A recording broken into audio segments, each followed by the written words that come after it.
La defensa personal es una combinación de disciplinas como el boxeo, taekwondo, jiu-jitsu, kickboxing, karate, entre muchas más, donde la mezcla de estas diferentes artes marciales tienen el objetivo de ser usadas no para atacar, sino para evitar la agresión.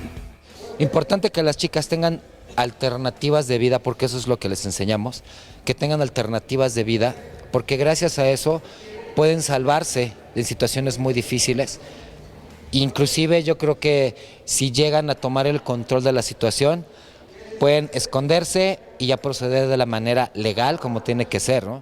Las clases de defensa personal se basan mucho en la repetición de técnicas y aunque no es en sí un deporte, el entrenador suele buscar que se tenga una buena condición física, fuerza, agilidad y movimiento para poder salir ilesos de cualquier acto delictivo. Fíjate que yo creo que se está moviendo a una situación básica, el saberte ya defender.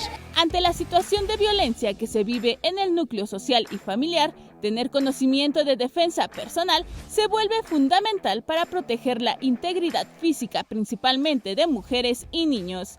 Aquí tratamos de enseñar primero a las mamás a que protejan a los niños y a los niños a que no hagan cosas que luego ven en las redes sociales, que eso las va a perjudicar más. Sí hay cosas que pueden hacer los niños, pero estamos de acuerdo que también están limitados por altura, peso, malicia, lo que sea. Entonces las niñas también tienen el arte del engaño, tienen que saber qué hacer, cómo hacer y en qué momento poder correr. Con imágenes de Andrés Brito, reportó Vianey Zárate.